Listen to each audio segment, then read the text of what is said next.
Greetings and welcome to the Department of Tangents podcast, episode 56, a conversation with Ken Reid with new music from Kassin. I'm your host, Nick Zano, and joining me as co-host again this week is comedian and actor Jessie Baade. Reid is a stand-up comedian and the host of the TV Guidance Counselor podcast. He's a good friend to have if you enjoy horror or comedy in film or television, or really just about any classic film or TV. On the TV Guidance Counselor podcast, he gives his guests a copy of the TV guide from their childhood and hashes out what they would have watched that particular week.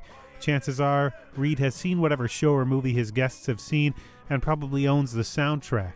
I've known Reid for years and covered him for the Boston Globe frequently, and I've always enjoyed our conversations, so I'm happy to have him on the podcast. We dive right into obscurity in the very beginning when Reid mentions an exploitation movie that was just released on Blu-ray, and we talked about certain children's movies, like The Peanut Butter Solution, that probably never should have been shown to children. As a stand-up, Reid doesn't function like many of his peers. He doesn't crave people's laughter. It's not a high for him. What he wants to be able to do is walk in a room, tell the stories he wants to tell, and control the crowd. And the stories he tells have surprisingly little to do with pop culture. They are more personal, about his father getting his pants ripped off on an amusement park ride, or his sister's Make-A-Wish experience with Boy George and a cage of ferrets. I won't describe any of that here. Trust me, you're better off hearing the story from him on his comedy albums, or better yet, live. By the way, in our discussion about music, I mentioned a Beatles song people are still arguing about, trying to identify the opening chord. The song is actually A Hard Day's Night, Not Help. That's just what came to mind first. And it should also be mentioned, you can hear Reid's adorable clan of dogs barking every so often in the background. And stay tuned after the conversation for music from Brazilian pop artist Kassin, the latest single, Momento de Clareza, from his album Relax, which is out May 11th. And now, enjoy Ken Reid. I've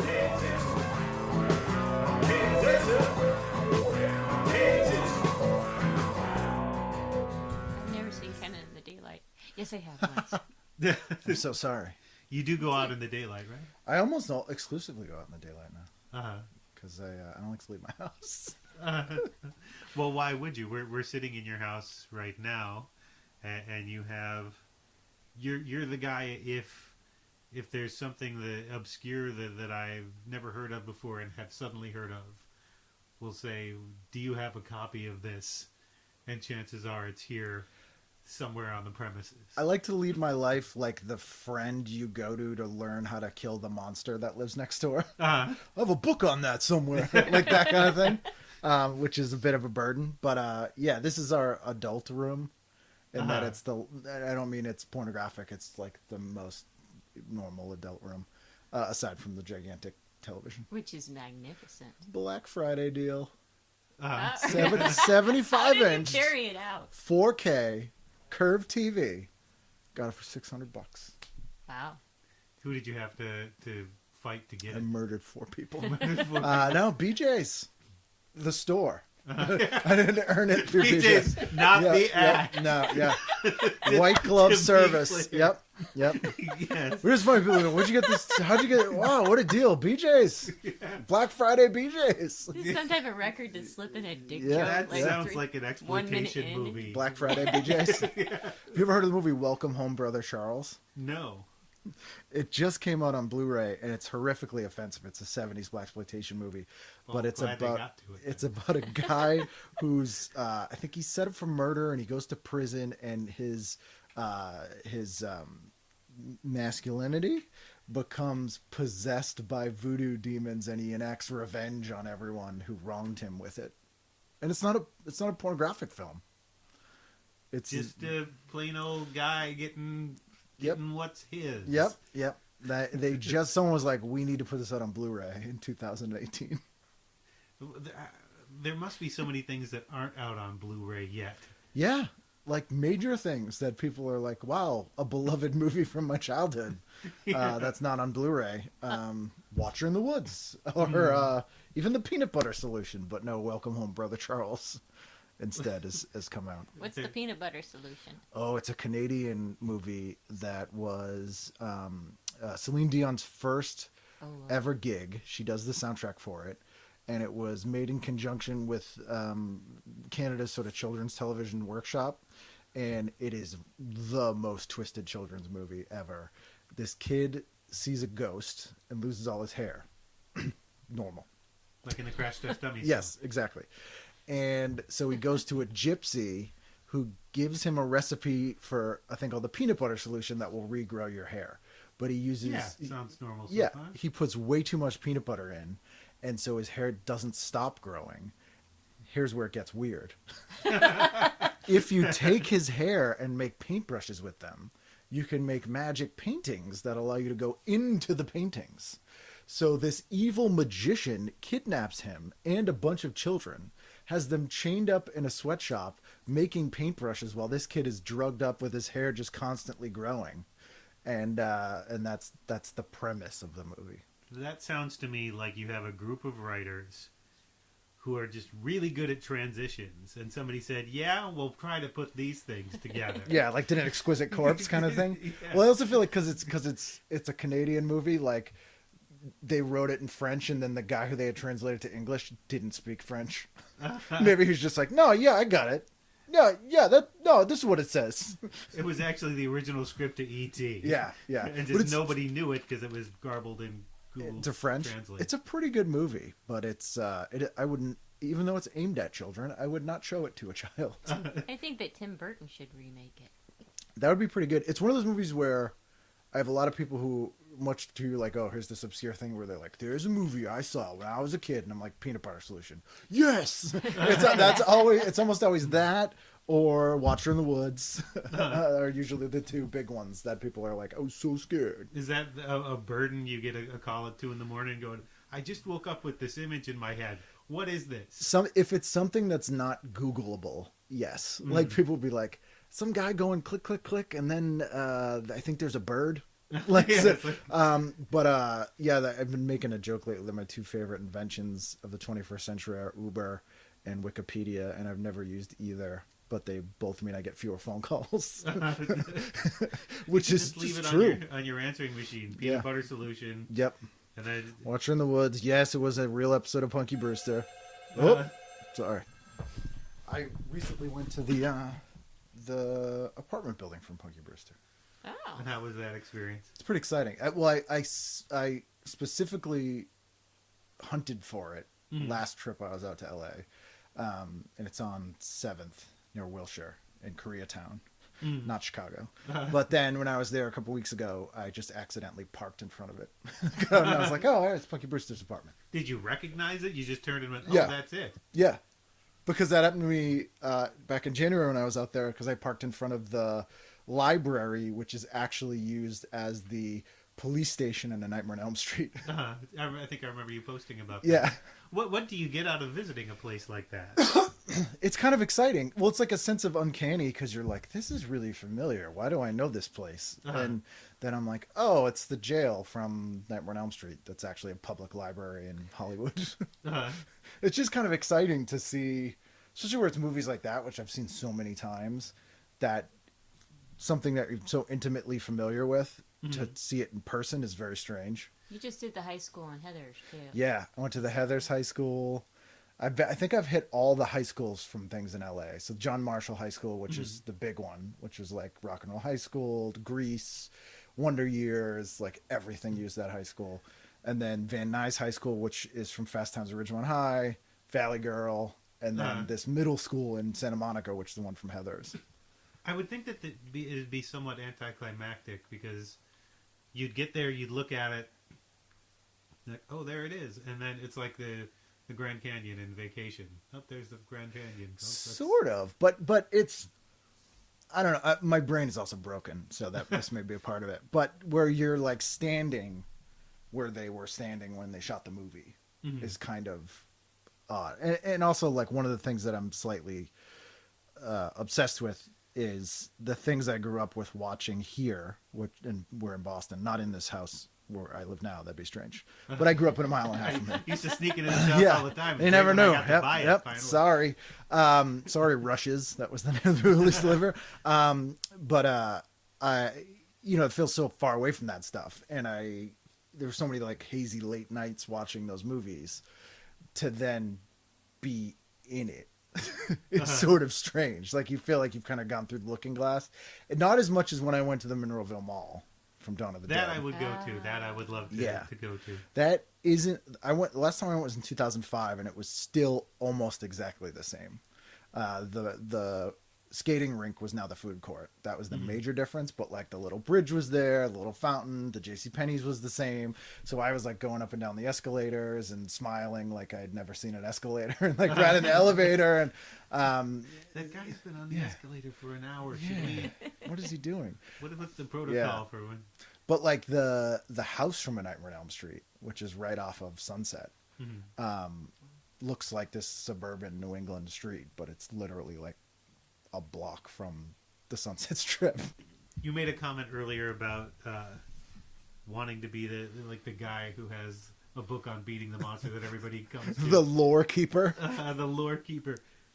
Was that something, like when you're a kid growing up and you're a fan of all these things, was that sort of a real goal? Like a real goal at some point that I want to be this not really knowledge gatherer? Sort of. Like I always enjoyed being the knowledge gatherer, but I never really thought that was actual stuff. Like I wasn't there are actual demons and I'll need to collect the information. Like I just found that very interesting. And I from a story perspective, because what happened was I would read a lot of comics and watch a lot of horror movies, and there was stuff that would reference things or allusions, not illusions. And I saw a lot of things that weren't there. That were not there, yeah. But I would like look into them. Like I used to spend a lot of time at the library. So I'm like, what is an incubus? So I'd like look this stuff up. And I remember when I was maybe 6 or 7 in school, they asked me, they were like, what do you want to be when you grow up? And I said a demonologist. What age was that? 6 or 7. 6 or 7? So we would go to estate sales a lot, and a lot of libraries would like once a month get rid of books no one was taking out. So I had all these books on like old books on like black magic and demonology and all that stuff. But it more is like, this is just an interesting, weird cultural thing. Like I've always been 100% skeptical of all supernatural and like all that. I've never once believed that stuff, but I was always fascinated by it. So sort of in a way. But I always found it interesting. Like there was a book that I had as a kid. We used to go to this place called Crown Discount Books, which had a location in Wakefield. And I think once a month I could go and get a book there. Mm-hmm. And I got this book called Man After Man, which sounds a little bit hardcore. But it was a guy who was a theoretical evolutionary biologist. How old were you? 7, maybe. This book's apparently really rare now, because I've tried to buy another copy and it's like hundreds of dollars. But there are people who've scanned the whole thing and you can find it online. And it's only because it's part of your lore that it's so expensive. Yes. How ironic. Can't get it. But this guy has this like fictional 100 years in the future up to like 10,000 years in the future, what he thinks like man will evolve into reverse. And it is horrifying. And I was fascinated by that. But I looked at that the same way as the other stuff. Like it's one sort of forward and one sort of back, but they're just as ridiculous. But like that kind of stuff I was very, very much. So you just preceded Wikipedia. Yeah, I suppose. You went down the wormhole. Plus Wikipedia is wrong a lot. Yeah. Josh Gondelman made a thing out of it. Oh, did he? Yeah, he has where he takes like T.J. Miller was on it, and he went to his Wikipedia page, and he corrects everything. Oh, nice. Yeah, it's good. I feel like estate sales and garage sales have a lot to do with nerddom from a certain era. Oh yeah, because you could get the value for money of a bunch of weird stuff mid-century and earlier when we were growing up. I mean, I was buying things from the 40s and 50s and 60s for nothing. And no one cared. Like, no one wanted it. There was no eBay yet. Yeah. And you would stumble on stuff. So stuff was so cheap, you could go. I remember we used to go to White Elephant sales a lot that were in church basements. Have you ever gone to one of those? I think they called them rummage sales where I was. Well, there's a from, specific thing where though. I'm still from. Where I'm still from. I'm not from somewhere else. You've gone back in the man from somewhere else. But you would buy a bag, and then just fill the bag. Like for $1, you get this size bag for $2. So you could just fill the bag of stuff in like the basement. And did people contribute to it? Yeah, it was all like donated stuff. It was like for the church. They very rarely have them now, but I always try to go if I see one like within a 20-mile radius. But I used to go to so many of those as a kid, and I just like for $5 fill a bag with books and action figures and all kinds of stuff. Well, here's the thing about those. As weird as you might think your collection was, it was bought from somebody else who bought it. Somebody else had it in their house. Oh yeah, for full price, no doubt. Yeah. Yeah. It's weird. You think that some of these things aren't terribly mainstream, but you realize, there was a craze at some point. Like if you look at trends in horror, I've been thinking about this a lot since I read Grady Hendrix's book. There was when The Exorcist was big. Yeah. There were probably a lot of mainstream homes who bought not only The Exorcist, but whatever the next book was that was ripping it off, and whatever the next book was that said, this is a true story, because William Peter Blatty says that was based on a true story as well, which is... The Omen came right after that. Yeah. That guy, have you read about the guy that the real case was about?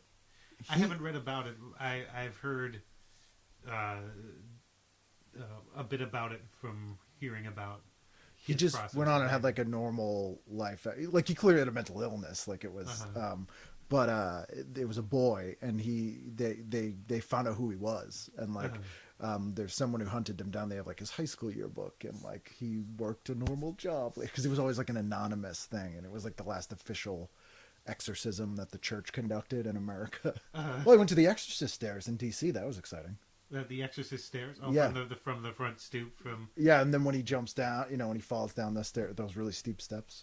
Yeah. I just read Jason Zeinemann's book as well. Have you read that? Yes. You know that he wrote a book before he was writing about comedy for the Times. He Yeah. wrote this book about horror, which is great, and apparently William Friedkin and Blatty had a real problem with each other over the ending. Yeah. Of that movie, of whether they should have explained more specifically whether or not the devil won was a big problem. Right, because Karras is dead, and or did he sort of serve as like a redeemer by like cleansing the, but like some of that stuff I was fascinated by. Like I used to read the Ragman comic. I don't know if you remember Ragman. It's a DC character.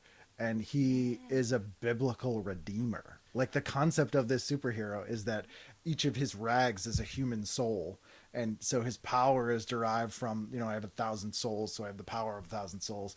And each of the souls has to sort of work with him redeeming things so that they can move. He's almost like a physical purgatory. And this is from a comic. Well, they brought him back a few years ago. Yes. Not for very long. I don't think he's still... In the Shadow Pact, I think they had him in. Yeah, it was some sort of super team of heroes that are cool enough to have deserved their own book that nobody knew what to do Blue with. Devil. Yeah. Yeah. And that came out in the 70s, right? Yeah. So that was probably a result of the craze of Amityville Horror and Omen, and it was like, let's get on the devil ship. Well, it was two big things that caused that. One in comics specifically was the easing of the comics code, which now allowed supernatural characters. Like you literally couldn't have vampires, werewolves, zombies. They specifically had them in the code because they were specifically targeting EC Comics. But they had them in the old, like, Wolfman meets whatever in some of the comic, like the Silver Age, right? Yeah, so that was when it got... They could do them like a Frankenstein that's what I was robot thinking. kind of thing, but they would sort of like Harvey would do sort of comedic versions, but once they loosened that aspect of the comics code, that's when like Marvel started doing like Werewolf by Night and Tomb of Dracula and Frankenstein and all that kind of stuff. But the other thing that I've noticed, and this sort of stems from going to a lot of those yard sales and stuff, and this may be complete garbage, but this is my working theory, was that in the 60s when people started getting into, for lack of a better term, hippie shit, But like auras and chakra and all that kind of like mysticism, it hit an edge where then people went into like occult stuff. Like there was an odd sort of overlap there, and that, you know, and that makes sense too with like Anton LaVey coming out of that kind of thing. It was news with Charles Manson and the Manson murders. So the occult was something that couldn't be ignored anymore as well. Yeah, it became much more mainstream, but I think that was the fulcrum for it, was that hippie sort of mysticism thing, because that a lot of the books that I would find were reprints of a lot of books from the 30s and 40s when that stuff was big among like jazz cigarette enthusiasts, but like reprinted for the, you know, the 70s market, and that kind of stuff. And I still have a lot of those books. Well, I was thinking it was more there's like Est and that kind of thing going on, but there was also a lot of like Indian like vision quests and where it was what's his face in the desert, how can Jim Morrison in the desert, with the Poltergeist 2. Yeah, or like the, you know, and then there was like primal scream therapy, and like, which is just as garbage as anything as Est. Est is still around, I think. Yeah, all that stuff's still around. It was like Life Springers came out later on, which was like Est later on. Kind of Est-esque. It was still around. I knew I knew of people who were somewhat involved in it at or around 2000, 2001. Wow. So, and it was still called Est. So some of that stuff, nothing goes away. No. I mean, we can talk about, it's appropriate to talk about culturally, and more than just pop culture. You know, anything that has ever existed, there's one person somewhere who's devoted to it. Yeah, or like somewhere. You know, if you look at that guy. Yeah, you're sitting in his house. But like, if you look at those hologram shows that they do now, where people are like, "Don't go have a hologram of Elvis" or whatever. They're doing one with Frank Zappa. That's not new technology. It's 18th century magician mirror. It's not Pickman's ghost, but it's a magician illusion used mirrors. The video they're using is more high tech because it's the high tech computer generated. But the thing to make it look 3-dimensional and look like a person on stage is literally 18th century magician technology. And anybody who has gone to the Haunted Mansion at Disney World, from when was that put up? 74, 60, yeah, something like that. Yeah. Was it earlier than that? It was one of the original things, I think, at Disneyland. So anybody who's been to that has sit seen next to you. Yeah. There's that, and there's the head in the bowl that you go. Yeah. When you go through the seance room. Yeah, it's that's not new, but people go, oh, it's new technology. But it's the same with all those trends and like weird movements and that kind of stuff. Well, you've said you stopped paying attention to like TV and film and something around 2000, which I know isn't entirely true. But do you look at everything that's coming out now and say, oh, that's Bernie Wrightson's Frankenstein, or that's something that James Whale did in 33, or that's kind of why I stopped enjoying a lot of stuff. You made the conscious decision to stop enjoying. Yes, I was like, I'm going to stop now. No, it was just because like it sort of started with music, where I was like, oh, there hasn't been a new musical movement since 1990. You know, and we're just getting mashups where we're like, it's rap metal, or it's this mixed with this, but I'm like, there's no new musical genres, you know. Like what was the new musical genre in 1990? I mean, hip hop, I would say, is probably the last new musical genre. Okay, did that precede punk? It came up concurrently, yes. I mean, hip hop started in the 70s, you could say, but mainstreamed in the 90s, I would say. But yeah, I mean, I think that was the last new sort of genre. And I wasn't a huge hip hop fan, but the thing I liked about it was that it was the next evolution of punk rock, in that we don't even need to learn 3 chords. We'll just take the 3 chords you learned and recorded already and use it. But everything after that was either a retro throwback thing, or, you know, like it's alt country, or it's like, yeah, it just sounds like 1930s country. You know what I mean? It wasn't the new age Anya Yeah. Almost Kate Bushy. Yeah. Or like I guess it was Enigma. Yeah, Enigma. Yeah. But that's a Gregorian chant. Yeah, yeah. So, okay. If you would take all the politics and anything interesting out of Kate Bush, Yeah. then you might start to achieve a new age record. Yeah, it's like pop new age. It's what you hear. I'm thinking of the tonality of it, not the Massage parlor music, basically. massage. Well, I don't know about that. That's basically. I was thinking yeah. more of an acupuncturist, Yeah. but you go your way, Nick. But I'm sure, and I'm sure most people disagree with me. But that was the thing where I was like, "Oh, I've not seen any new like movements." You know what I mean? And even with movies and stuff, it was probably the late '90s was the last time I saw like a new. We started getting way too homage-y, which I blame Quentin Tarantino for, who I greatly dislike. What do you mean by homage? Like too not just influenced by, now I'm recreating scenes from movies I liked as a genre. As opposed to thinking of your own idea. Yeah. And Tarantino was the sort of ground zero for that, but there were people doing it concurrently. And so a lot of movies I saw were that kind of thing. Or even the how all the movies are giant spectacle now. Yeah. For the most part. Although this year was kind of the first year that we had some smaller movies that seemed to make. Well, there were Yeah, always Lady smaller Bird. movies. There were always independent artists, and this is a thing that sticks in my mind sometimes. Every day in my mailbox, I get something. I can't keep up. I get somebody emails me a video of somebody who's making amazing music somewhere, or somebody who just made a great video short. That was going to be my question. Is it good? Because there's a lot of it's good. Yeah. It might not be groundbreaking, but I don't know. and I don't think it has to be. Well, Yeah. aren't the tools much more accessible? So shouldn't we have more? Maybe it's out there, or it's just not coming to the surface yet. I think there's a mixture of things. I think that it's easier than ever to make professional sounding things like we're doing now, or looking things, because the sort of budget isn't there anymore. For a very small investment, you can make a professional product. But I think, and this is the cynic in me, that because of that, because you don't have a gatekeeper, because you don't have a higher hurdle of, I'm really into this idea, I want to make sure that this is really good, even though a lot of people sincerely make garbage, but they're very sincere about it.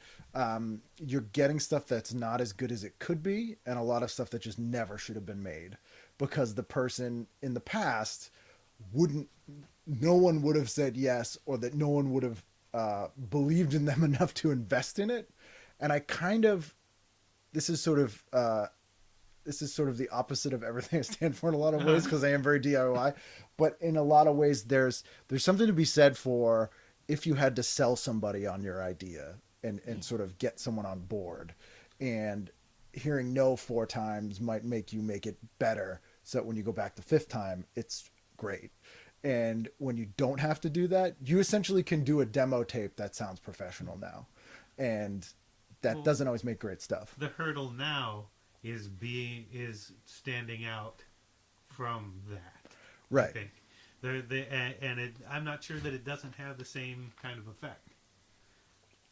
There are people. There might be people who, because they have not been told no, maybe they would have improved under the old system. But there are some people who, I believe, also think, this is what I've got in me. This is what I need to do, and I need to stand out from my cousin who just got an iPhone and shot the new Steven Soderbergh film. Right. That's, that's the impetus. I've got to be. Everybody can do this now. That's my barrier. It reminds me of Chris. Yeah. With Gail, where it was just like this character needed to be someplace, and nobody, who else was going to take his voice and put it out? the way he wanted to do it. So you get a camera, and I mean, they're more technical than that. Yeah. But you know what I mean. He was able to do that. Yeah, he wasn't. And build an audience. Because who's going to listen to him as just Chris walking off the studio with this weird middle-aged Which person? they will now.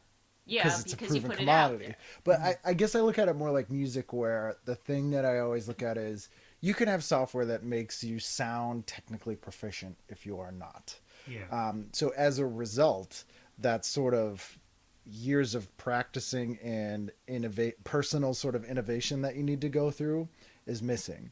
And so you miss a lot of things where I think ignorance and enthusiasm breeds a lot of innovation and interesting things. And, we were talking about the English Beat earlier, and there's the song, what's the song I'm thinking of? It's not Tenderness. It's, but it has a chord that's not an actual chord in it. Uh-huh. And Dave Wakeling tells a story where he got a call one night from a studio, and they were like, "What's the chord in this song?" I think it's this, and then it was not Roger Daltrey. It was Pete Townsend. Uh-huh. Was in the studio with this guy, and they were trying to figure out the song. And they were like, "He thinks it's this, and I think it's this." And he goes, "Oh no, I had my finger here and here." And they're like, "That's not a chord." Uh-huh. And it was just because he didn't really know how to play, and he was like, "This sounds good." It's still a chord. It's Yeah, just yeah. not- It's not like one that you would normally. It was a weird thing that he Well, just. there have been musicologists trying to figure out what the opening chord to what is it? Help. Oh yeah. Yeah. Dong, yeah. That there have been serious like nerd slap fights over what that is. No, that's C over G, and they were doing this and that, and they don't. I don't even think I'm not sure McCartney remembers what. Like I think we they just asked played him, it. He's like, we just. I don't know. I think we had 3 guitars and we all hit something, and then Yeah. Yeah, I mean, now you can type in your keyboard C over G, and it's like, there it is. Or like the other story I always... but they still don't know. They still don't know. arguing. Now Yeah. they're still arguing. What was that chord? And I wonder if we'll get those kinds of things because it's so... You have the sort of the human elements taken out a little bit.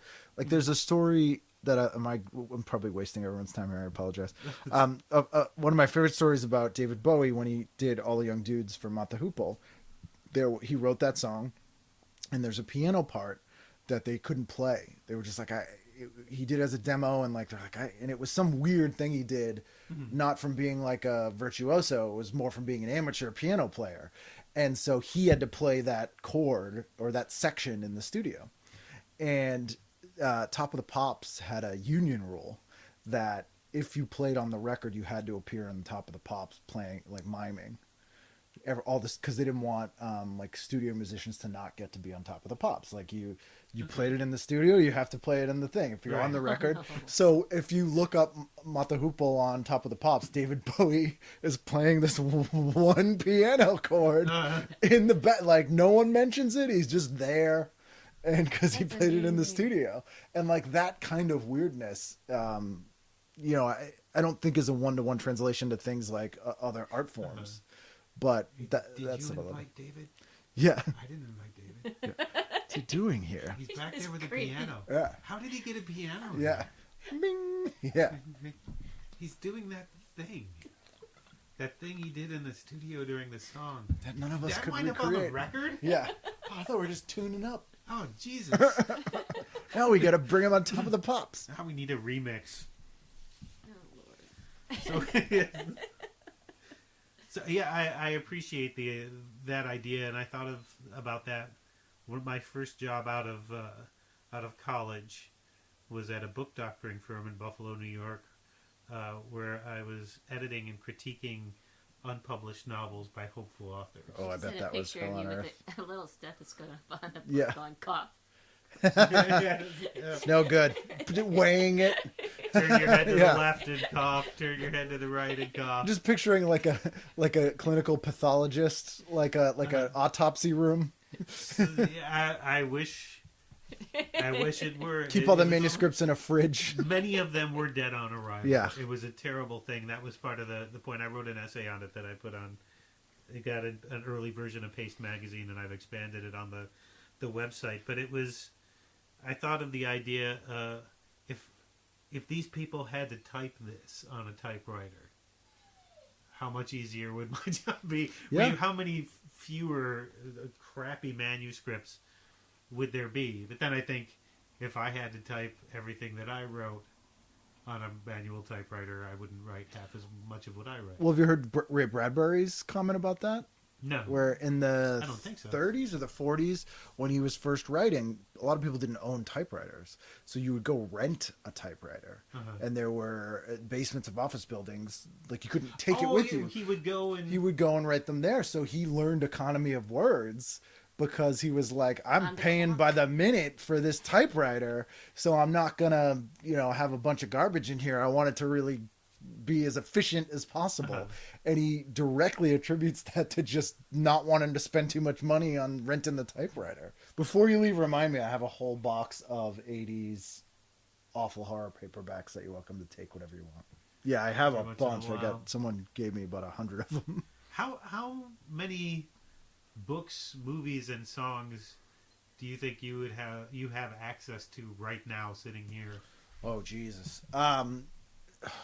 Songs is a little different because I've digitized everything, and so I would incorporate, like, we all have access to every song ever created right now. But my entire collection's digitized, and there's probably 20,000 songs. That's in-house. Books, I've probably have 10,000 books. I probably have 2,500 LPs in the other room.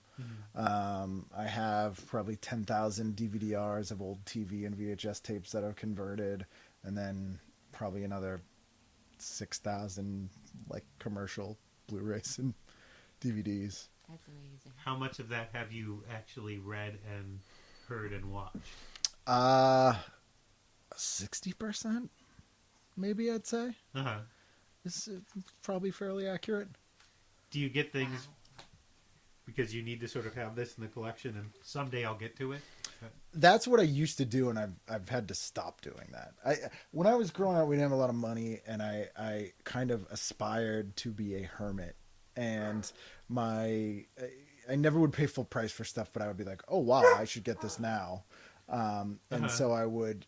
My thought was, someday I'll be trapped in the house, and I won't have to leave if I basically have a comic book store, a video store, a bookstore, and a record store in my house. Is there something in some quality that makes you go, I have to hang on to this one?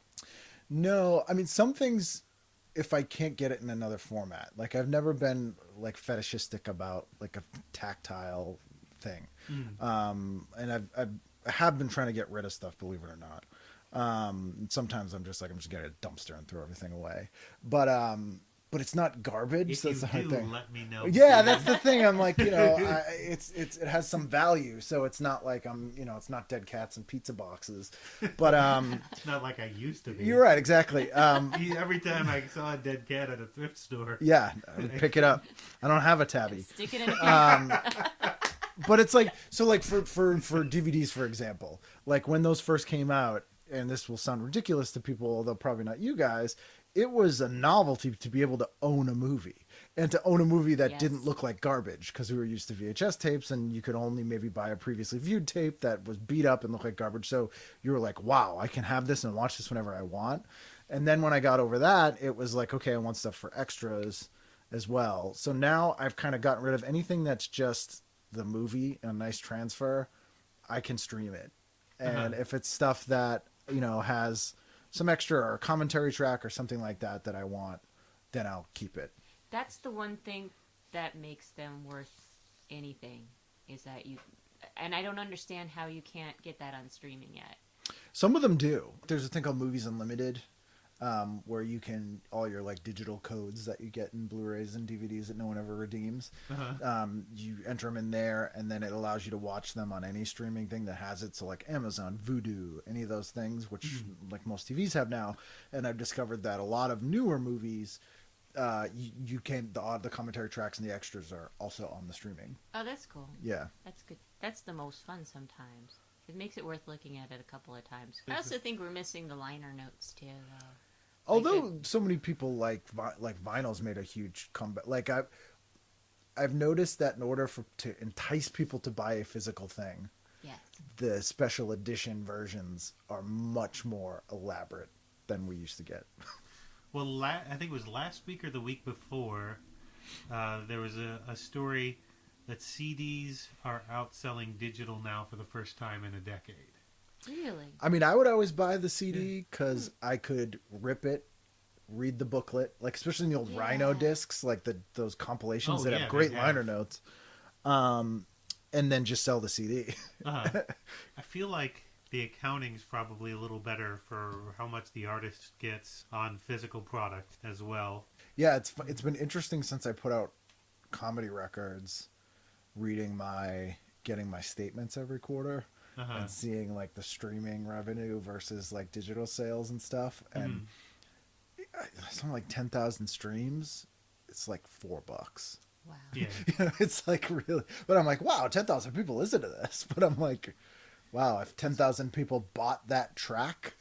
Can I ask you with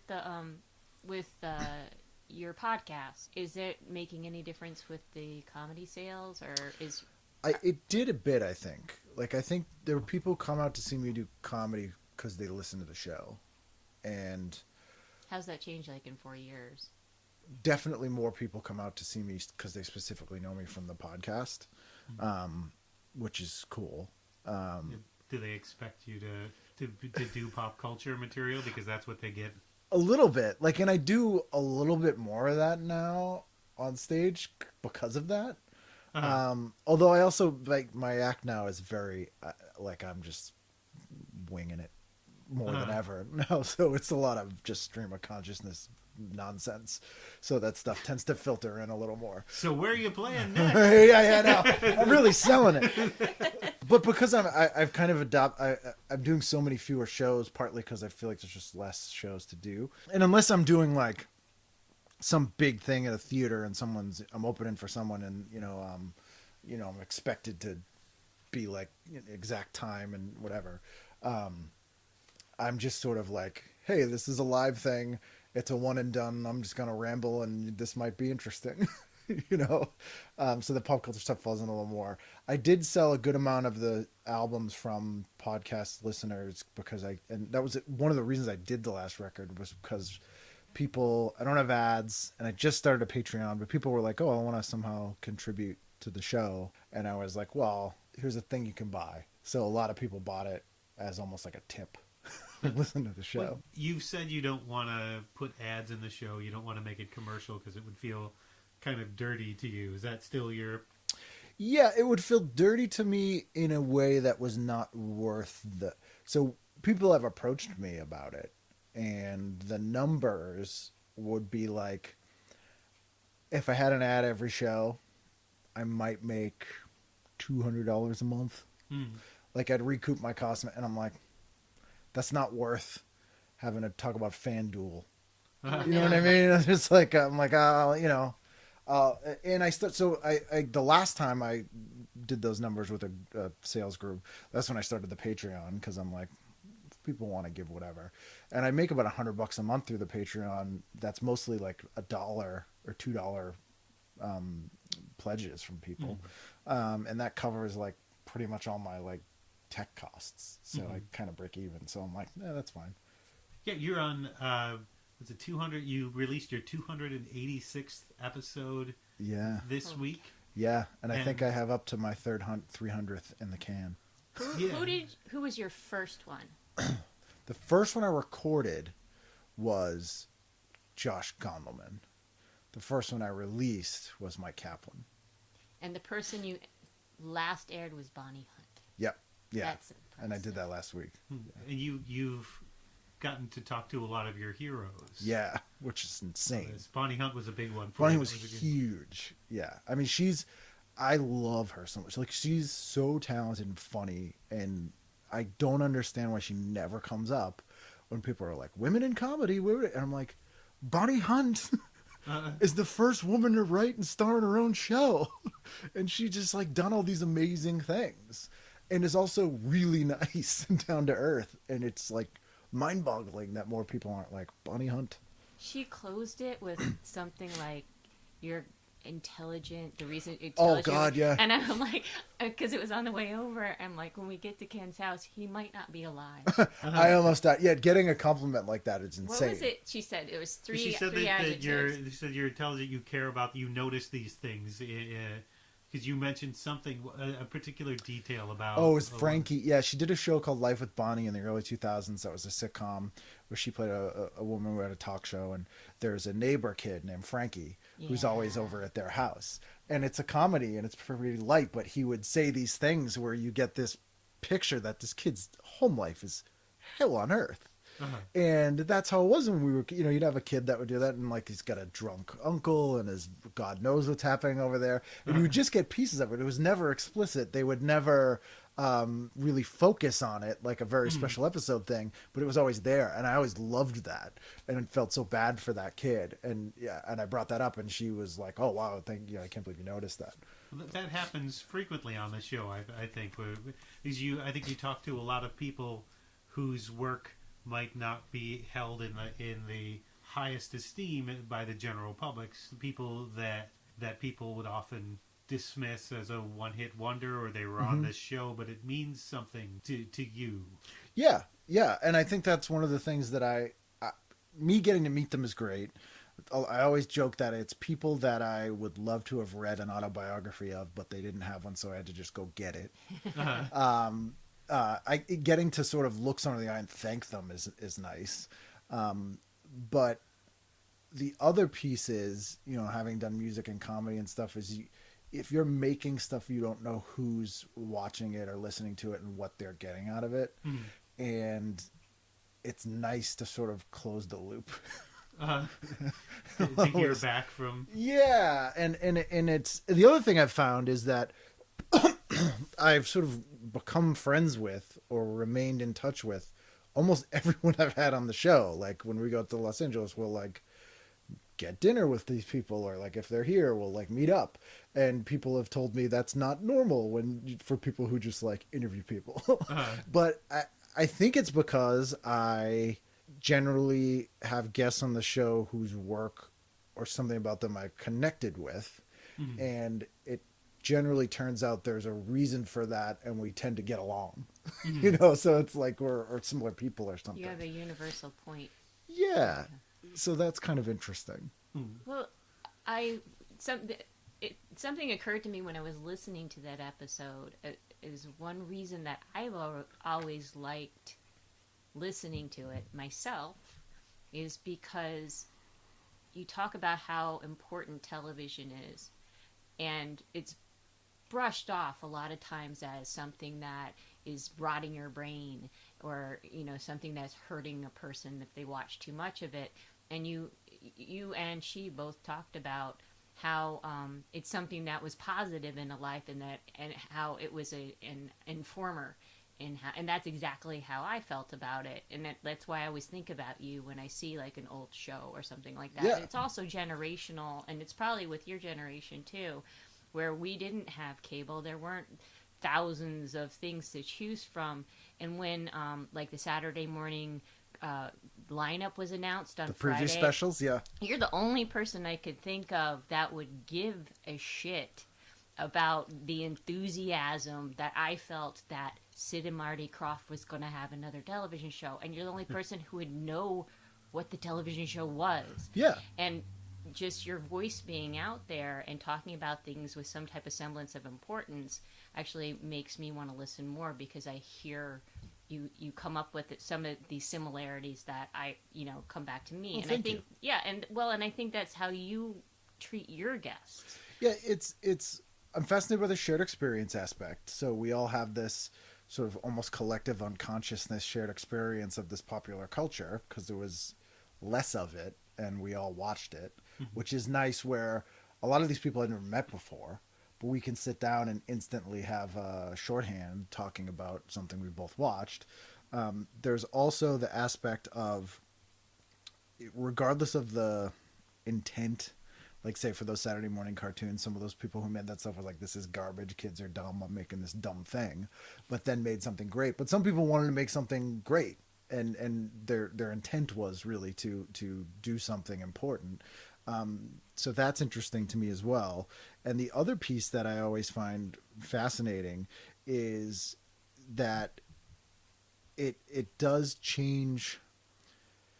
It changes the way you look at the things when you don't look at them in a snarky way. And I feel like so many things are way too snarky. It's an epidemic. Yeah, and watching things ironically, and we can recognize when things were not good, but recognize that we still enjoyed them and why, and that's okay. But surprisingly, like a lot of shows hold up, and so that's what I always try to avoid too, especially when someone's work or people that people might use as like a punchline or something, and I'm like, a lot of the most blue collar people I've ever met are actors. They're all just like working gigs and they're not hoity toity. They're also, they're a fascinating group of people.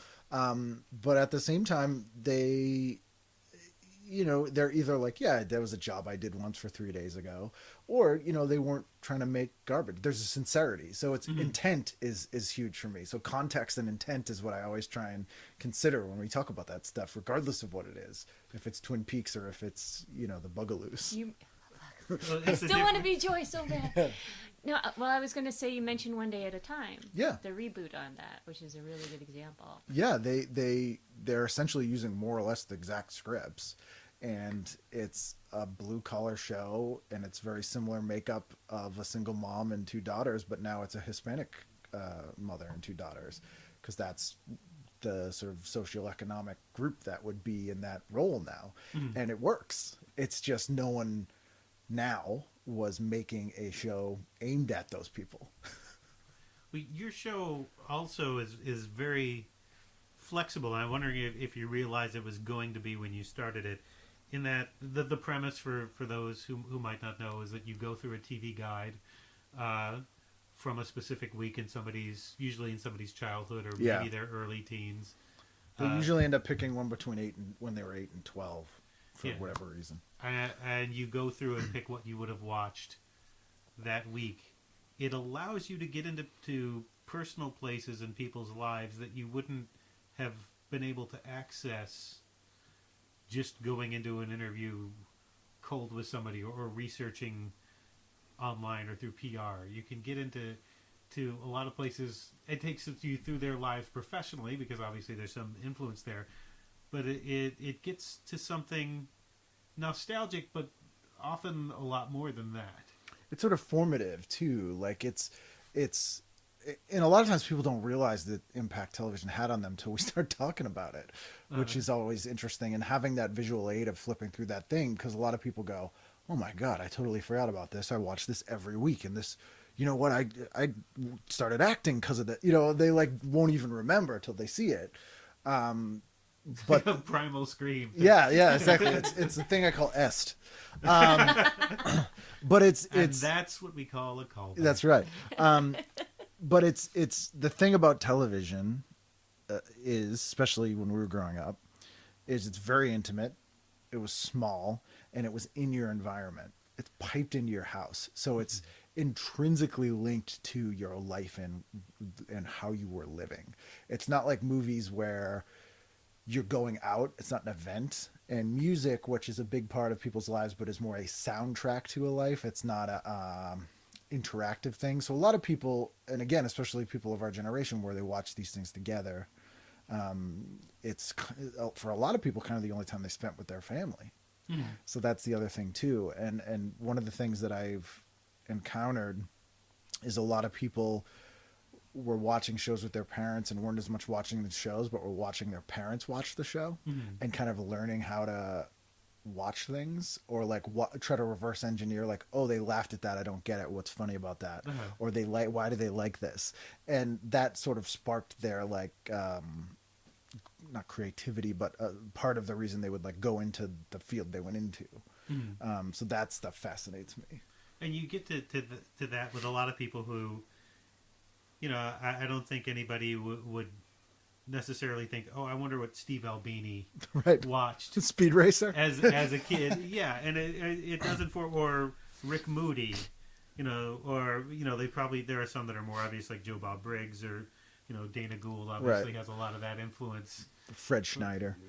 Yeah, you get to people who I don't think anybody would picture Fred Schneider watching TV as a kid. Oh yeah, but but when someone points it out, it's obvious. Like the visual mid-century low culture stuff that fits into the B-52's music, for example. It's clear that he loves Green Acres and the Flintstones. You know what I mean? Like and that's the thing too. It's that shared experience. And some of my favorite episodes are the musicians because they can come on and talk about stuff they don't get to talk about very often, and they seem to appreciate. And this is true of a lot of the people. Where Amy Sarah said this to me, where she said, I don't like to do a lot of interviews because sometimes people get mad if you answer a question the way you've answered it before, but that's the answer, and so it's not fun for them to be able to just re-answering the same stuff over and over that they've regurgitated a million times. So I try to talk about stuff that they haven't really talked about that much, but not in like a tabloidy way. And it's stuff people are passionate about because they liked a thing, so they get to talk about a thing they like Josh Caterer from the Smoking Popes talking about how he just realized when we were talking that so much of his music's influenced by the theme from Barney Miller. You know what I mean? Like that kind of stuff where it seems incongruous but is actually makes sense, for a lot of kids. Like the only music you heard was theme songs at that time, and that sort of stuff. I can say, as somebody who interviews people for newspapers, sometimes you can hear how bored somebody is answering the question. And the other thing about it is, I don't think people realize some of those questions. There are a few basic questions about whatever the new project is. You kind of have to ask, even if 2 weeks ago they did an interview with the Cleveland Plain Dealer. I hope the Cleveland Plain Dealer is still around. Big fans. Yeah, and they answered some of those same questions. I can't just say this is what they said in the Cleveland Plain Dealer. So you try to have other questions, but there are certain basic things. There are probably 2 or 3 questions you kind of have to ask that everybody asks. Because you're doing a job and you need to hit specific things, whereas the luxury of podcasting like this, or like what I get to do, is I don't. Yeah. And so I can break the format, or I can feel it out. Sometimes I joke, and I haven't figured out a way to say this that doesn't sound creepy, but it's almost like going on a non-sexual date. So you kind of have to read the person and figure out what path they're kind of going down or what they want to talk about. Because some people it ends up being very light. Some people it's very heavy. Some people we really stick to the content of the guide. Some people we looked at it once and we're just chatting, and so you kind of have to go down whatever path it's sort of naturally going down. But like, since I started doing this, I have been getting opportunities to do like journalism things. Like people will have me be on like press junket things, and I've realized, because I didn't think what I'm doing is different from the way people do interviews, when apparently it is. And I'll sit in these press junket things, and I remember I was on a phone. It was basically a conference call with Cyndi Lauper and like journalists from 20 different newspapers or something. Oh, they're the worst, because the people weren't listening to any of the questions, so they would ask the same questions. They would ask a question that had already been addressed and like shot down, and they just want like a quote for their piece. So they would almost try to steer it was horrible, and you could tell that it was horrible for her and it was horrible for everybody. And I'm like, why would anyone want to do that? And I'm like, I don't have to do that because I don't need a quote for my piece, Right. I've been in those roundtable interviews where there's somebody working for, I don't want to call anybody out on this. I remember one particular interview with a political comic who hosted his own show for a while, and there was one guy working for a specific publication who had to ask questions that would fit that publication. I've been lucky that the Globe isn't sort of centered on that. You still have to sort of ask things for a mainstream audience. But this guy was asking things like, who is the weirdest guest you've ever had on your show? What's the strangest thing? And the comedian was just so checked out on this one guy. And I don't think he probably wasn't a bad writer. He's probably a good at what he does. But he had marching orders that ruined everyone else's vibe. Yeah, it was like, it sort of, it sort of brought the conversation down. You don't have to do that with a podcast. I'm wondering, part of the reason I started this podcast is I do a lot of these interviews. A lot of things wind up on the cutting room floor that I really like, and they're the strange things, or they're the things you can't describe. Like one of the big things that I started this podcast. One of the main goals I achieved early, I wanted people to be able to hear Stephen Wright laugh. Yeah. I get to hear that every so often. Yeah. And it's wonderful because he's got this great big laugh. But you can't describe it. Yeah, and even if I did, I just want people to be able to hear it. Yeah. And I'm wondering, you probably have these kinds of conversations that you have on this show with people on a regular basis. Just you sitting there with somebody. Was that a motivation at all for this? Yeah, totally. I mean, there's a lot of people that I did want to hear their story too. Like, like Cassandra Peterson on, people know as Elvira, and she's got a crazy life story. And or Penelope Spheris is another one where people might know she directed Wayne's World, but they don't know she's the first woman to graduate from, I think it was USC's director program, and she was the first person to open a company that made music videos in the 70s. Like she directed all of Albert Brooks's shorts on SNL. Like, people don't know that. And it's interesting to hear that stuff from them and have a record of that. That I love. And also, like, selfishly, these are almost like my vacation slides in that, I get to sit down and talk to someone whose work I've admired. And because of the nature of this kind of work, almost always the person I admire too, because their work tends to be very reflective of them. And I get, I have an hour-long recording of me talking to them, and it hits me when I'm editing a lot of the time, and I hear the person's voice, and then I tend to go, Jesus Christ, I can't, some people more than others. Like I had Shadow Stevens on when I was he was in that Bucket of Blood remake. Yeah, and he's great. I mean, he's a fascinating guy, and he actually was in Boston in 69, 70 at RKO, and had some interesting things. And has some just great stories, and is a really great guy.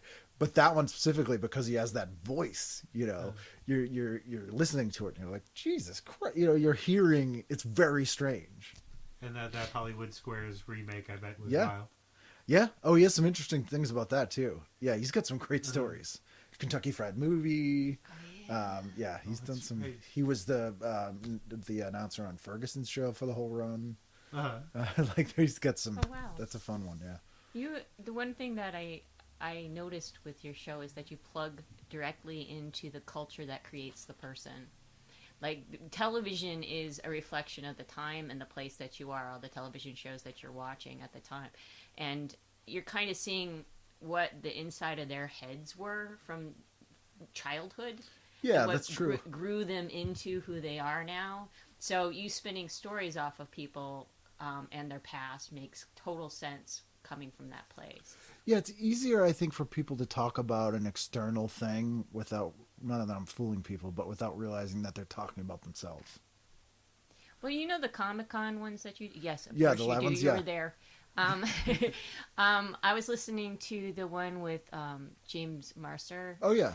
And you had them do a Q&A, which is when they're off the mic away from you. Yeah. And the questions coming through were, you're watching this person who's a master of answering the same damn thing again pretending and again. Like it's the first time they heard it. Oh, that's a great question. And I'm like, he's heard it 1,000 times. Yeah. And then going back to you must have felt like, oh, thank God. Now I can do... those are interesting because that's a different thing that I volunteered to do those a lot, or I did it initially because selfishly, as someone who goes to a lot of conventions, I saw so many bad panels and so many bad interviews. Someone doesn't know what they're doing. people get up in the crowd and don't even ask a question. They just want to make a statement. The person running it's not policing them. And so I was like, there's stuff that didn't get answered that I want to see. So selfishly, I would go do those, and I can be bad cop when the person gets up and goes, "Can I take a selfie with you?" I can go, "No, sit down," because the person can't do it. You know what I mean? But I can do it. Or, I can go, "That's not a question," or, whatever it is. But also I can set the tone, and in the first, usually if it's like a 45-minute Q&A or an hour, first 15, 20 minutes is usually just the two of us to kind of spark it off. And I can usually address all the stuff that I think people are going to ask that I can try and get an answer for in a way that's not the same thing they've answered all the time, but that the person's not going to ask that now because we've addressed it. And also set kind of a tone where people might ask slightly different questions. So I'm still trying to feel it out a little bit, but I try to make it slightly different if I can. You have the knowledge base underneath it to bounce off of too. Where if it was just like, say, Shadow Stevens, right, he probably wouldn't know as much about Buffy and. Well, this thing too, I try to actually do research too. Like I haven't really even seen that much Buffy, but if I know that I'm gonna be interviewing somebody, like I'll spend a couple hours and do some research. And it bothers me that people don't do that. I'm like, Well, that's this is what you're, journalism. this is just good journalism. Like, what, you ask, like, it's that, why wouldn't you do that? It makes it easier and less awkward for you at a minimum, What was the first interview that you did where you're like, oh my God, I got this thing just fell into my lap? The Damned, probably. That was early on. That was insane.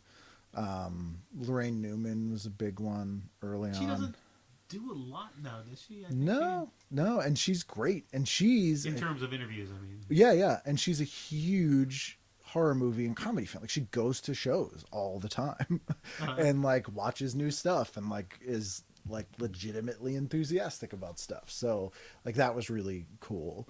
Julia Duffy was an early one that I did.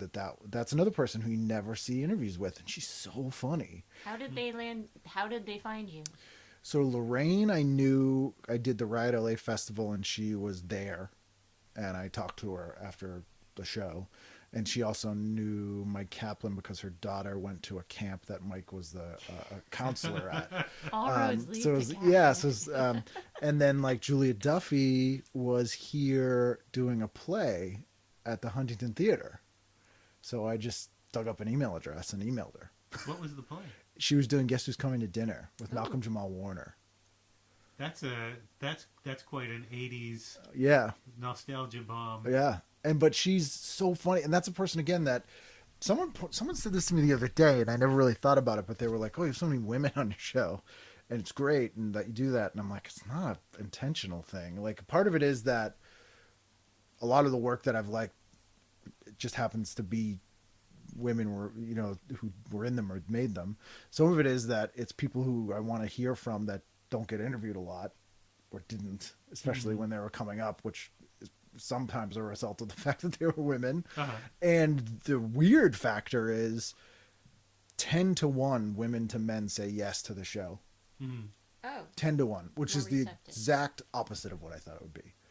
And the only like jerky responses I get are from guys. Like, back off, dude. Back off. Yeah, like weird, like only like weird, like responses I would think that like, a woman who probably gets a million creepy messages all the time would like. So it's like, that was strange. Back off is a strange. Yeah. Hey, I'd like to interview for my back off. Oh yeah, I have gotten that. What do you think I am? Yeah. Celebrity? Yeah. Are you a celebrity? And that's why I always try to be like, here's some, when I send out a request, it's like, here's who's done it. Here's some like newspaper. There's like the Boston Globe and the New York Times, and it's like I'm not a lunatic. Like. How do people respond to the concept of it? Are they eager to sort of jump back and say, hey, this is? Yeah, that's the other big thing. There's a lot of people I've gotten that don't do a lot of interviews, and the thing that hooked them was they liked the concept, and it's an easy concept to understand. So they're like, that's great. That sounds really fun. So that's been very helpful too. is just as a hook. Have you ever thought of having somebody do your booking for you? No, because I don't know anyone. That would do personal appearances, stuff like that. Yeah. You drive your own ship, do all the own websites, everything. Yeah, but part of it is sometimes I'm like, I don't know how I'm doing all this stuff. But like, as far as booking guests and like that stuff, and this may be a false sense, but I'm like, I think it's easier for me to book guests when I'm like, it's just me. Yeah. Instead of like, it's not like a whole machinery of like, I have a PA, or they're more receptive to it when it's like, I'm just doing this thing. Yeah, I don't know if that's true. That's the feeling I get. Well, your enthusiasm is part of your podcast. Yeah, I try not to be like just fanny, like I try to like talk to them like not a peer, because I'm definitely not a peer of these people. Informed. But yeah, but not in like in a more casual way, I guess. I did want to talk about stand-up before we start. Let's go for it. Because I have a quote from when I spoke with you. I said a couple of years now for the Boston Globe. Okay. I asked you about doing stand-up. Oh God, I'm curious to hear what I said. You said, "I really don't know why I do a public performance art. I remember when I would talk to comedians and they were like, oh yeah, I just get a thrill from the laughter,' and I'm like, really? Or you get that high?' And I'm like, that's why you do this? I curse myself for doing it. That's not what I get out of it. Part of it is I like controlling strangers." Yeah. Oh yeah. Yeah. No, and it's true. It's a challenge to go into a room of strangers and make them react the way that you want them to react. It's weird to me when people tell me that they're like, "Oh, I get this validation of like the laughter," and I'm like, "Really? I don't care if they laugh." Like it's. Are they doing what I want? Yeah. Like if I wanted to go and make them mad and they got mad, I'm like, cool, or winning them over to get the reaction, in a short amount of time. Like that is what's interesting to me, which is why I don't like stand-up specials or like non-live stand-up, because I like that sort of, there's a cat and mouse sort of thing with the audience. Or when you watch a stand-up special, the best way I can describe it is it's like watching the Food Network versus eating at the restaurant. You know what I mean? You're like, oh, that looks like it'd be fun, but it's not the same. And you like that definite interaction of trying to win over people in real time. Well, the other thing that I wrote in my notes is that at that time, you had either said to me or written on Facebook, Jessie, sometimes I think we're all a part of Ken Reid's big social experiment. Yeah. That's probably when I was doing Secret Menu. Yeah, possibly. But it's so accurate. But I guess in a lot of ways, like the live shows I like to do, which you actually summed this up well once when you said you like to create, I think you said chaotic situations that you can control. But it's why are you at this live thing? It should be an event. It should be something unusual that you will try to explain to people later and they'll be like, that doesn't sound fun. like when I would do Secret Menu, one of them, everyone got a cummerbund and a bow tie. I forget what. Yeah. I still have the cummerbund. Yeah. But like that kind of thing where like now the audience is all like kind of invested, or it's kind of like a weird thing we're all doing together. And like, that's what I like as like someone who watches the show. That's the kind of stuff that I want. So it is sort of like a weird, it's not just hearing someone talk about Tinder. But you know what I mean? Which is fine. Have you ever thought about taking, because you've done a series of one person, I'm cracking, puberty, but a bunch of one person shows on different topical things, of taking all of those together and making like a big show? No. Although that's not a bad idea. Because your career has always been like a mystery. It's like, what does Ken want? Is. Not to just you. Yeah, but a lot of that stuff was like, I'm just trying to not be bored, or like I just want to do something interesting. Like I don't like it. It genuinely bothers me, and this might be going on, and I might just not know about it. That the younger comics or like new comics I was seeing come up after me weren't doing stuff like that. Like they wouldn't just do some overly ambitious, stupid nonsense. That why wouldn't you? You know what I mean? They're gonna rent a theater and just them talk for an hour about some topic. Like sure, But like why not? You came out after the Walsh Brothers too, Yeah. which they don't have. Right. That's true. That's true. But I feel like part of the sort of ignorant ambition of, well, the thing I always say is that people seem to shift from being creatively ambitious to career ambitious. And I feel like the creative ambition is the kind of thing that I liked, where you go, yeah, of course I can do that. And it might be a huge disaster, or it might be something, well, kind of what we were talking about at the very beginning here, which was you get that sort of ignorant innovation. And I missed that aspect of it. And that, I think, for stand-up is what we need. And that's why I think it's good sometimes when rooms close, or things that have been around for a long time. I mean, obviously it isn't in a lot of ways, but it kind of is, in that you need to burn things down for new stuff to grow. And you need to force people sometimes to go, oh shit, we don't have a place we took for granted every week. We don't have anymore. So now we have to go find something and start something. And that's when you get things that crop up, you know. But what took you from that impulse of maybe I'd like to try this to actually getting on stage and doing it for stand-up comedy? I was in a band for 5 years, and then that stopped, and I have no musical ability. And so I was like, that, you know, that doesn't stop everyone. No, that's true. But I was like, you know, I think that the thing that I wanted to do on stage with a band is actually probably what I can do with stand up. And that's probably what I want to do in the first place. So, you know, I was in England, and there was an open mic in South London, and I'm like, what could I possibly lose? Might as well. So just did it. And it's weird. This is a very odd metaphor, and I don't know if this will make any sense, but I am not close with my family. And my grandparents, I was like, yeah, didn't really like them. Yeah. So like whenever I hear people talk about like their grandparents, of like, oh my God, and we would sit and make cookies, and like, I'm like, really? Like, I feel like they're coworkers, like someone you used to work with. Like, you don't dislike them. Yeah, I remember that guy.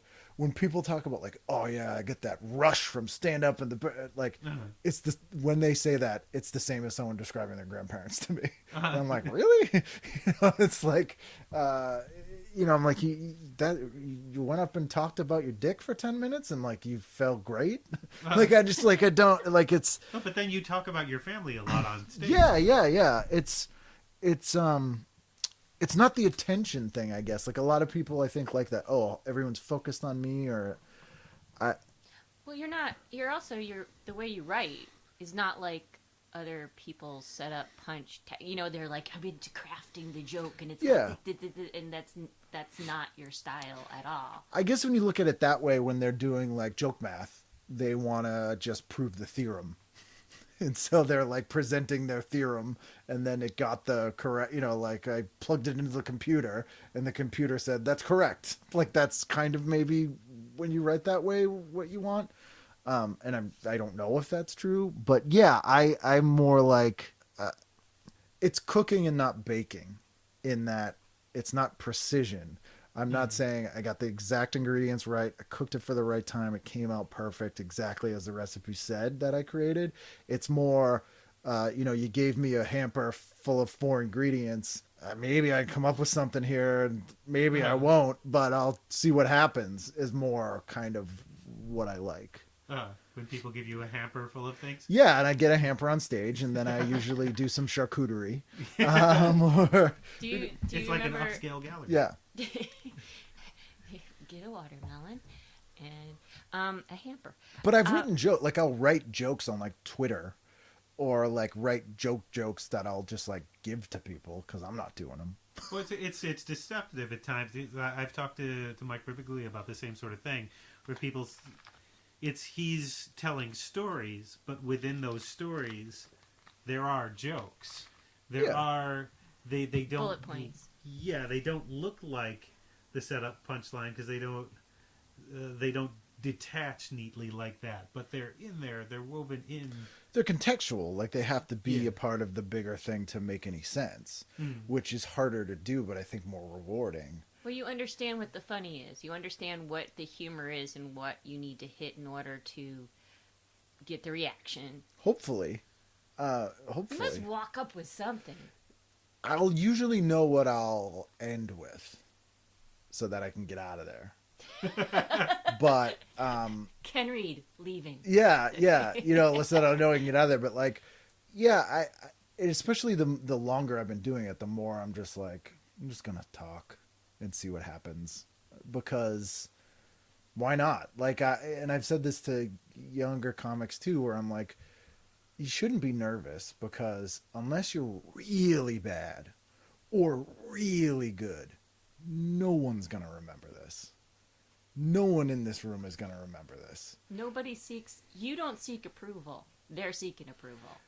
And that's weird From to the me, audience. because that's a bad place to look for approval. That's like a really rough place to go look for approval, you know? I did this thing for TBS in the fall, and I don't think this is aired yet, but it was a thing they did called Stand Up Sit Down, where like you watch another comic set, they watch yours, and then you interview each other about it after. And I did it with Jordan Carlos, and he's very different from me, and like and he was doing a lot of like really trying to win the audience over. And he said to me, he's like, you just didn't give a shit. And I'm like, no, if they didn't like it, fuck them. Like, you know, I'm not trying to be intentionally obstructive, or like intentionally make, like, I'm not digging a hole. Uh-huh. As long as I'm like, I did a thing I like, that I think is good, and I did everything correctly the way that I had intended to do it. If they didn't like it, they're not going to like it.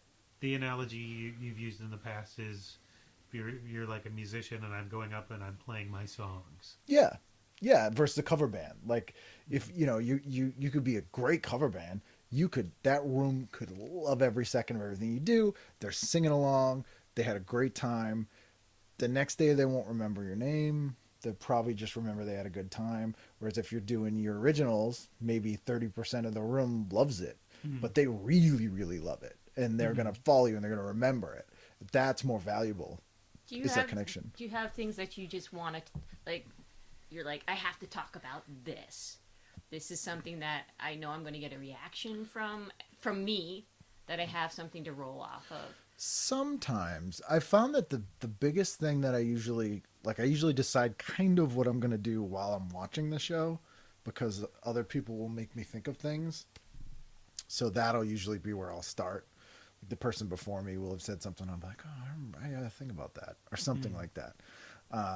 Mike Kaplan used to start his set with a callback from somebody's another comedian set from before him. It won't be that overt, but it will usually trigger something that I'll remember, even if it on the surface seems completely unrelated. Like it'll, which is also an excuse for me to have to actually sit and watch the show. But I also like to leave. People are like, Ken left early, he's a jerk, and I'm like, you don't understand. I'm asleep before the show is over. Like, well, the last person's on, I'm at home and I'm asleep. Is that more because you have to be up for a day job, or you just don't care? I mean, I get up at 5, but at the same time, like I think for a lot of this 5. Yes, in the AM, not PM. I think for 3 dogs. Yeah, they don't care what time. But I think for a lot of people, comedy and probably almost art stuff is their social life, and that's nothing wrong with that. But I think for especially the age people generally start, they're like early mid-20s. It's a lot of people look at it as like what a lot of people do in college, where they sort of reinvent themselves. They're for the first time for a lot of people finding a social circle that are people with a common interest. So it's their social life. And it was never my social life. When I've made friends, and I've made good friends through comedy, it's been sort of a byproduct. It's not.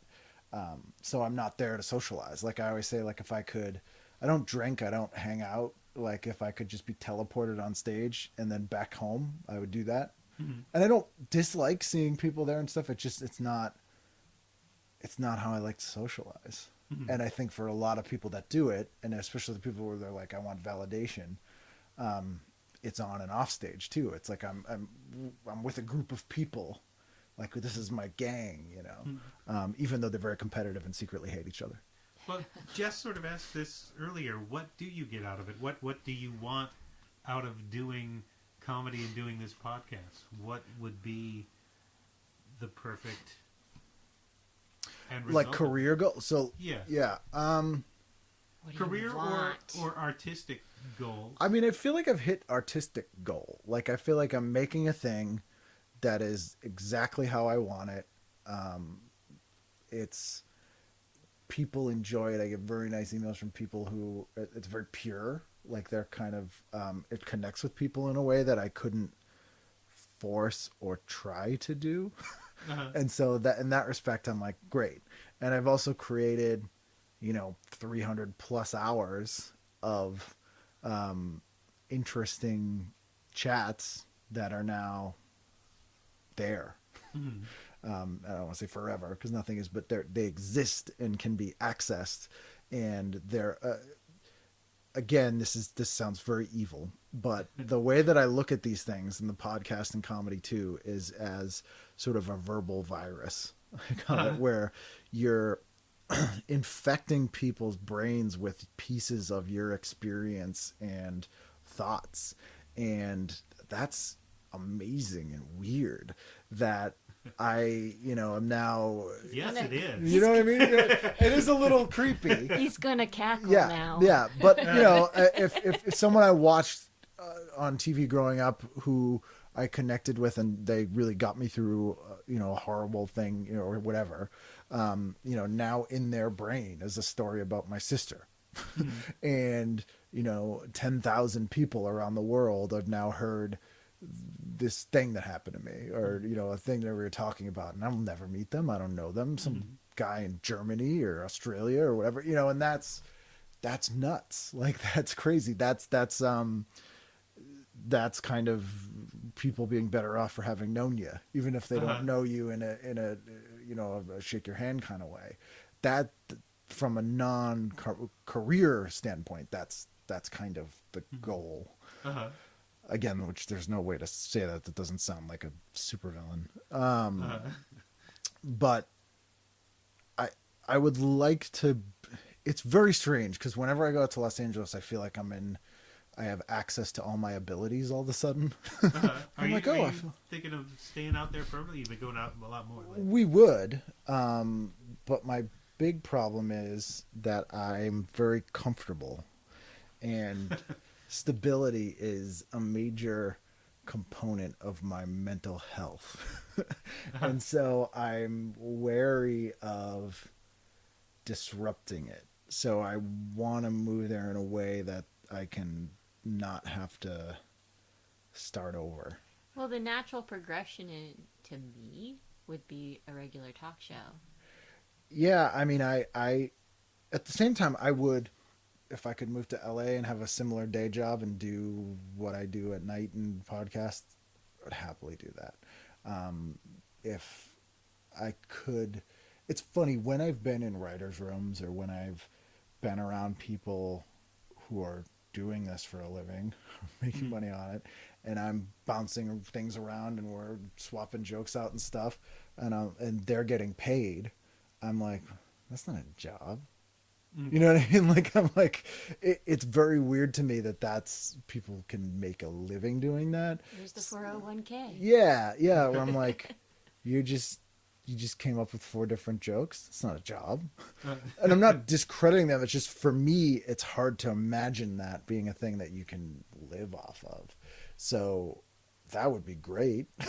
I don't know how one does it. What I'm terrified of is the constant hustle, which is true for anyone who does freelance stuff. And it's that constant chasing your next paycheck that I like the fact that I can say no to things now that I don't want to do. And if it was my living, I don't know if I would have that luxury. Well, because that hustle for some people is based on just on a set of jokes they can hand off to somebody, which is not something you could necessarily do. At least what you've established, the voice you've established, is not something you could pass on to somebody else. You can't. Right. Nobody could tell the "my dad got his pants ripped off at the amusement park" story as part of their monologue. Which was always kind of my goal in a lot of ways, because I was like, you can either write jokes that anyone can tell and get a laugh, or you can write things that only you can do, and then if someone tries to explain why they liked it, no one will get it. Because now that hustle becomes, I am selling me. Right. But at the same time, I can write jokes for other people. Mm-hmm. It's work. Like, it would feel like any day job. So I'm like, would I want to do that? You know what I mean? Because it's not quite the same thing. Well, also, it could disappear really quickly. Yeah, And absolutely. You have a regular gig here.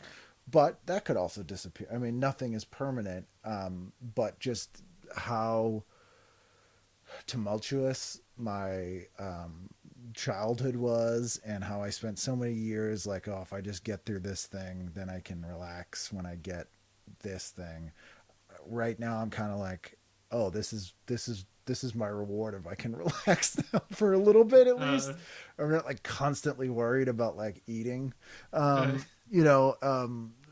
So I'm just, I'm kind of a coward about that going away. Mm-hmm. But at the same time, I've inadvertently made a ton of friends in the business who like me and think I'm good at stuff, which is weird. And sort of networked in a way that I don't think I could have done if I tried to do that.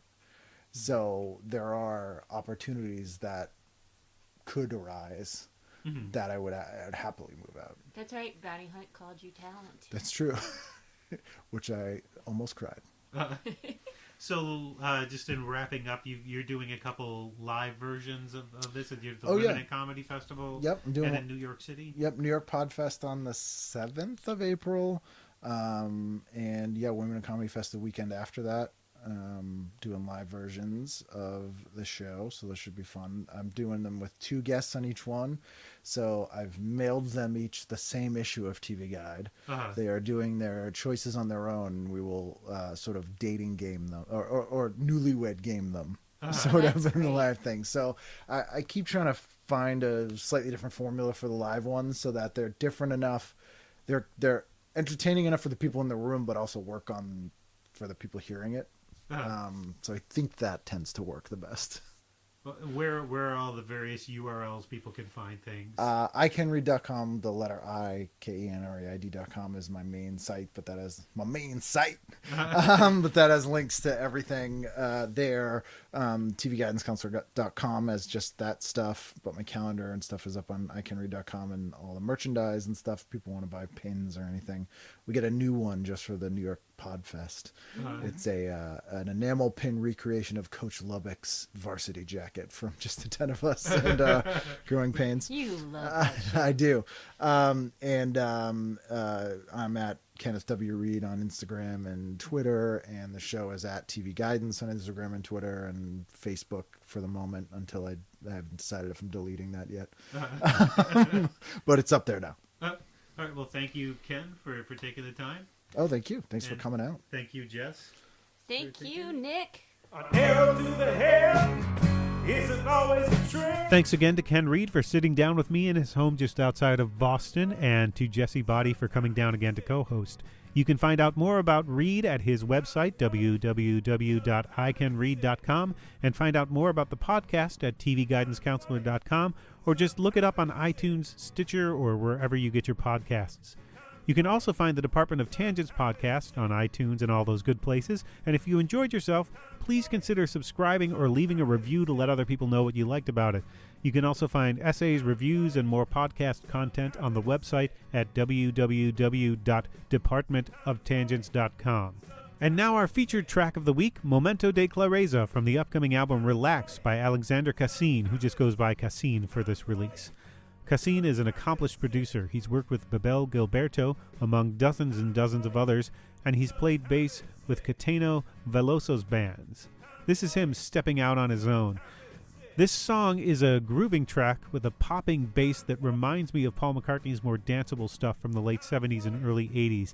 It's light, upbeat, a perfect summer soundtrack song, except it's about an experience Kassin had narrowly missing a flight with his band that wound up crashing and killing 95 passengers.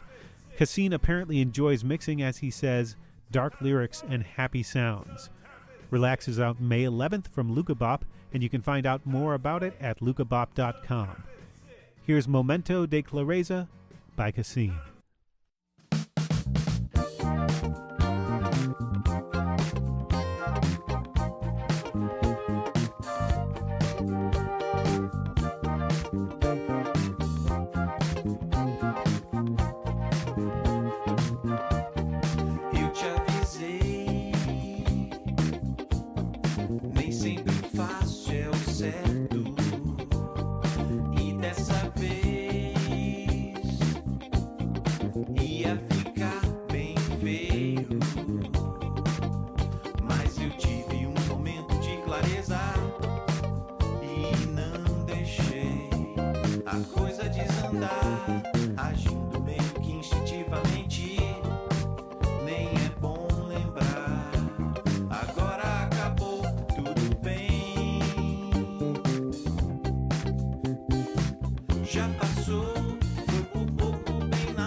Neil Young.